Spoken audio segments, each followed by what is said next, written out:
Hey, it's Jennifer from Quilting, Stitching, and Kitties. Are you ready for block 2 of the Quilter's Creativity Sew Along? Well, so am I. So here we go. I'm ready to start block 2, and I decided that I was going to do a little kawandi block.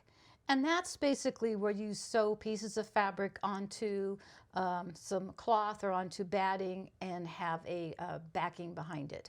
So I went ahead and used my template because I decided it was just easier. And then I put my piece of batting inside, pinned it, and I'm ready to start. These are the fabrics that I chose for this project. And I just thought they looked fun.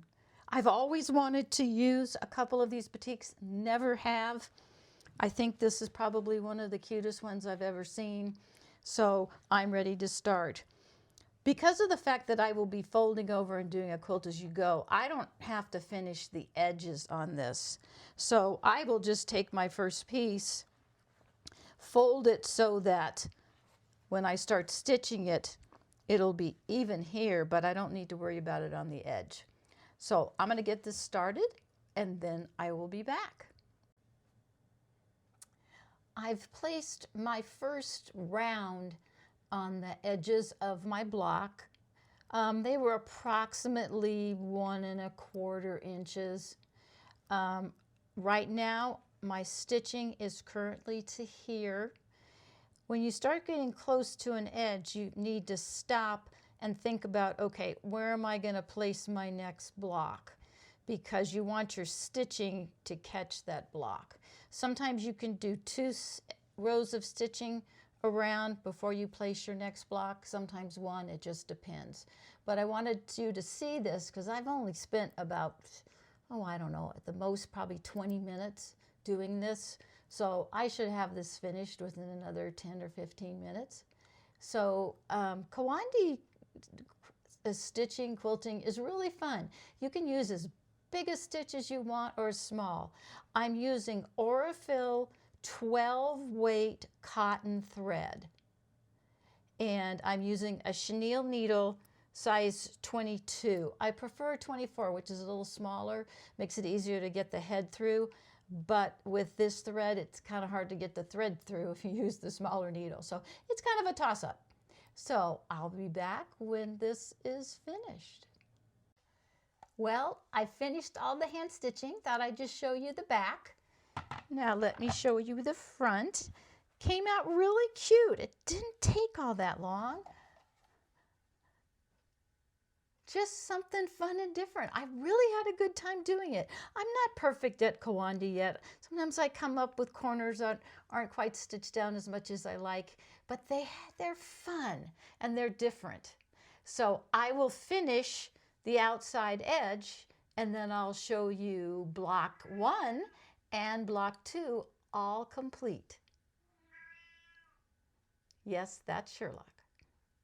Alrighty then, I have finished block 2 and I wanted to show you the completed block. Here we go. Now I like this, but I don't love it. I think there's something wrong with these last 2. I don't know if I made them too big or they're not the right color, but my niece was visiting and she said the same thing. She goes, it's like, I don't expect those colors to be there. But I decided instead of trying to fix it that I would show you it's okay to make mistakes, or now don't even consider it a mistake, just consider it a lesson. And color is always tough, color and design. But I like it enough that it either will become a coaster or part of my quilt. But just because I wanted it to be better for you or more perfect or whatever, I made another one. And this one is from K Facet Fabric, and I am 100% in love with this one. I just love the way the colors came out. And what I did different on this one is I actually stitched it by machine to show you that it's possible to do it by machine too. I think the only part that was hard was figuring out sometimes where to stop the stitching to place the next piece of fabric. But don't forget in Cantha quilting, if the edge is going to show, you turn it under. If it's not going to show, you just leave it open.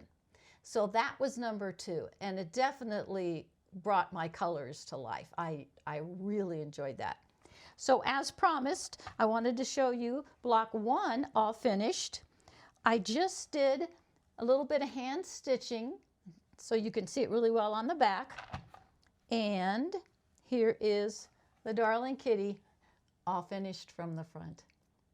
And my niece wanted to take it home with her, and I wouldn't let her. So I hope that you are enjoying these little blocks. Have lots of fun with your creativity. And you know what? A block a week is really reasonable, I think. I'm doing great. I'm certainly enjoying looking for different projects and thinking about different things. And it's got my creativity juices just flowing. Yeah, Sherlock's walking back and forth. I think she's showing off of the camera. So I will see you again next week. Any comments, suggestions are always appreciated. Thank you always for watching. Take care of yourselves and have fun.